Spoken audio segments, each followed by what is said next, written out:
I can go over and get that box now, assuming that the sentry doesn't track me down.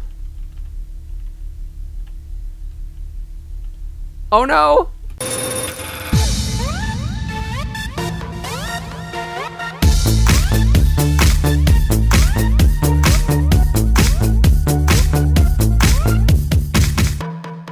What's cracking, people? Angelic Mayhem here. So, welcome to a brand new video game that just came out on Steam. It's called Not the Robots. This was a really cute game. I really think it's pretty sweet, and so I just wanted to bring you a real quick first impressions video. Basically, you are an unusual creature. You are a robotic something. All right, we'll just kind of leave it at that.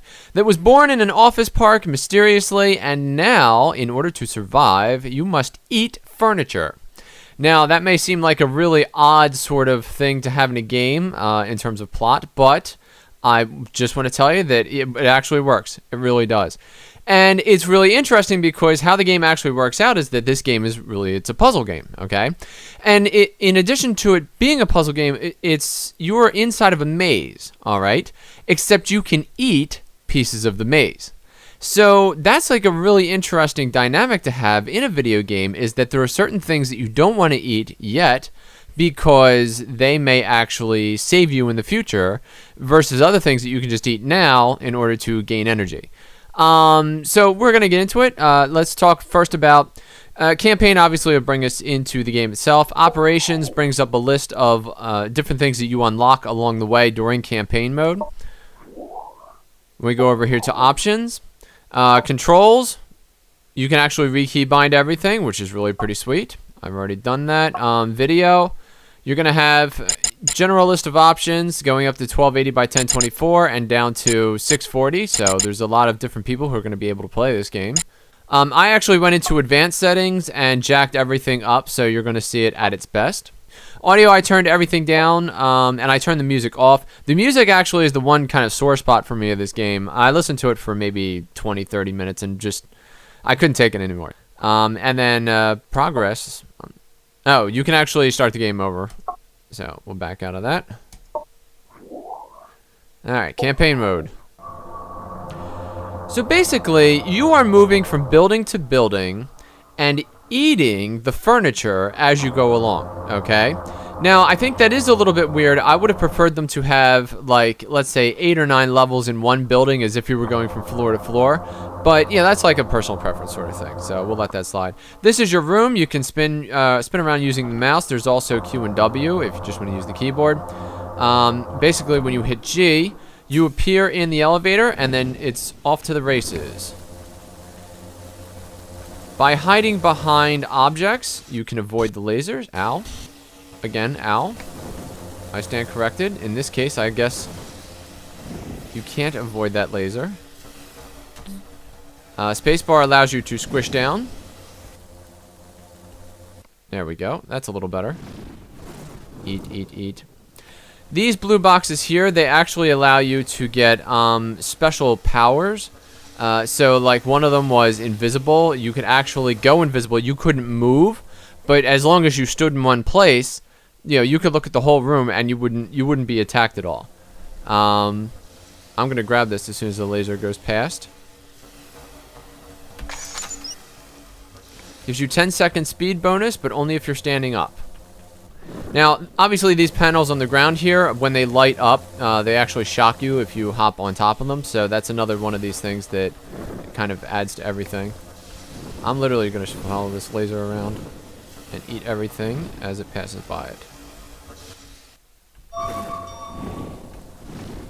There are other levels where there are like sentries and things like that. Obviously, you don't want to... Ooh, ow, ow. You don't want to get involved with a sentry. I can just walk under that. Oh, that's pretty sweet. There are also in other levels... Here we go. Now, you do not have to eat everything, but obviously there's a bonus for that. So. There we go.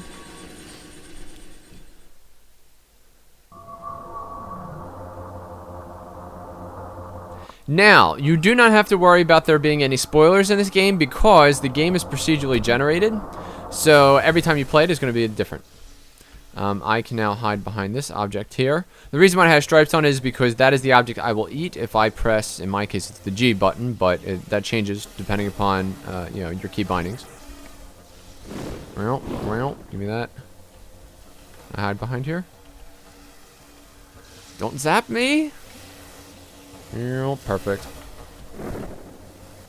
And the lasers only have like a certain distance that they can travel. So there's actually, it is possible. I'm just going to stand over here because I think I would be out of range, but we'll see how that works out. Don't zap me. Yes, nice.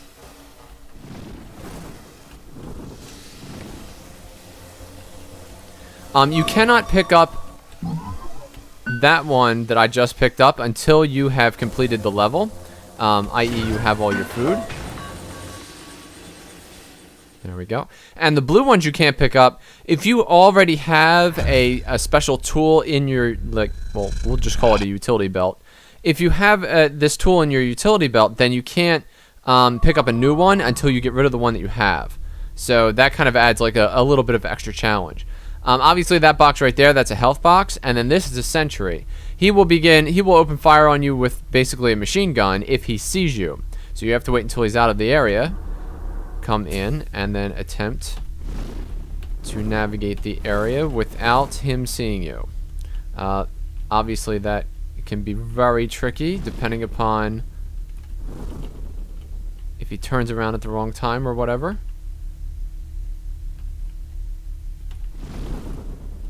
Go, go. Also, I noticed that when you eat the lamps, it changes the lighting in the area. I suspect that that's going to become a thing later on. Uh-oh. When, you know, like, if you're in an area maybe that has, like, humans or something like that. Not that I know that there are humans in the game, because I've only been playing for a little bit, and I haven't really gotten much further than... Alright, now this is trouble. Ooh, that was close. But I suspect if there's something that can sense lighting, maybe if you eat the lights, then somehow, you know, like whatever that is will then notice you. Oh, come on, give me that. Uh-oh. He saw me, and now he's upset and firing off bullets.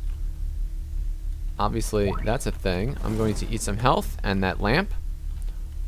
Give me this. Alright, so I'm full up on food. I can go over and get that box now, assuming that the sentry doesn't track me down. Oh no! Ooh, that was close. Alright, so I got my multiplier box. And this thing, I still have my other...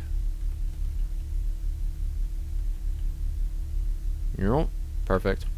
Alright, I'm not going to worry about that because I've already screwed up and I don't want to die. I find this game to be very interesting. It's a whole lot of fun, alright? It's very challenging in that, you know, obviously, like you can see this maze, you pretty much know where these sentries are going to go until they swap over to like another area or whatever.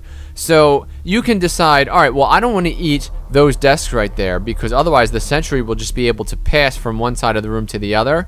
So I'll leave those behind and I'll focus on the other stuff. Then you also have areas like over there where the floor is lighting up on fire. You may not want to go there even though there's no sentries there because you could become trapped on one of the grid squares and then, you know, you wouldn't be able to actually move around, and then if you're caught by a sentry, you're just basically done. So these are the kinds of decisions that you have to make, and it really makes this game very creative. So for those of you who enjoy puzzle games, I think Not the Robots is definitely a game that you should seriously consider because this thing is a hoot, and you know it's without question one of the best puzzle games that I've seen so far this year. So anyway, thanks for watching this video. I hope you enjoyed the video, and if you did, please click the like button or subscribe to my YouTube channel for more content like this in the future. I'm Angelic Mayhem, and I'll see you next time.